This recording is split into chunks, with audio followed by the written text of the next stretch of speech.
Now this, a Los Angeles mayoral candidate, Spencer Pratt, is taking his campaign to the streets. Hundreds showed up to support him during a pit stop in his opponent, Councilwoman Nithya Raman's district. California Post opinion editor Joel Pollak joins me. Until now, you say Pratt's campaign appeared to lack a ground game. Now he's out on the streets talking to people in neighborhoods like Sherman Oaks. Does he now have a viable campaign? Well, he always had a viable campaign. The question is, how can you defeat the union machine that runs politics in LA? And the only way to do it is with a Trump-like strategy that doesn't just rely on entertaining social media posts, but also brings new voters out of the shadows, off the sidelines, and into the race. Getting people from the San Fernando Valley to vote, for example, is a huge positive step.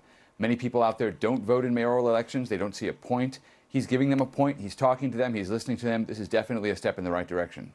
While Pratt's focused on homelessness and violent crime, incumbent Mayor Karen Bass, she's focused on solar-powered street lighting. Watch this.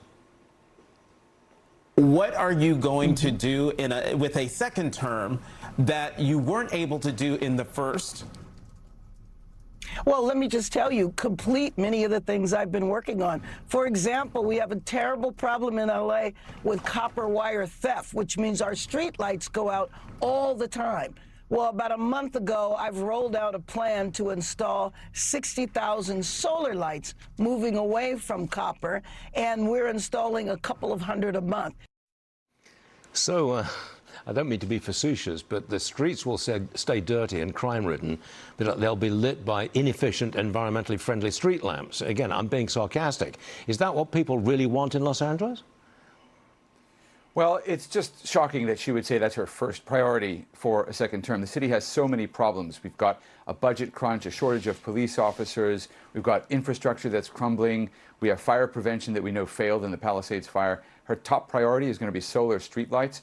You know, the priority should really be tackling the theft that led to the problem in the first place. You can actually install cheaper anti-theft covers on some of these streetlights for much less than the cost of putting up the solar panels and solar batteries. By the way, these batteries have to be changed every 5 to 10 years, so now you're going to have the LA street crews running around an area of almost 500 square miles, climbing up individual poles to change the batteries rather than just servicing the network of copper wires. The problem is the theft.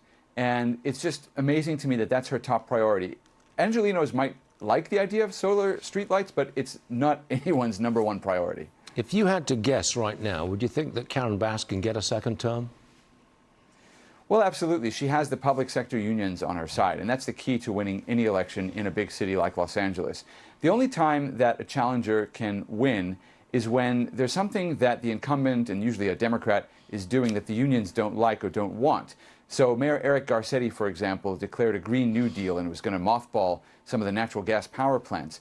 And the unions backed a Republican in the ensuing city council special election because they said, we want to oppose this, we're going to lose tens of thousands of jobs. So you can see a Democrat incumbent mayor lose that union support. But what Spencer Pratt has to do is go to the union members, not the union bosses, and say, look, Karen Bass is slowing down economic growth. I'm going to create jobs. I'm going to give you a better deal than the incumbent. The union bosses have their own priorities, but I'm with you. That's what Trump did when he went into the blue states and campaigned there. That's what Spencer Pratt has to do in LA. Look, it's a long time since I've been in Los Angeles, so I'm not familiar with local opinion.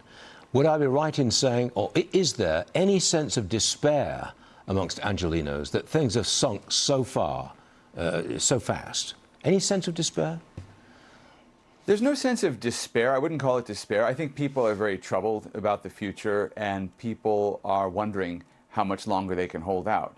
In the Palisades fire in my neighborhood, people lost everything, and they are struggling to rebuild, and people want to rebuild. There's a great deal of will to rebuild. People love LA. People love everything about life here. This is a city that plays hard. It's also a city that works hard. People want to make it work.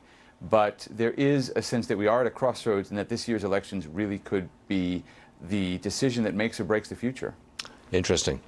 Joel Pollak, thank you very much for joining us this morning.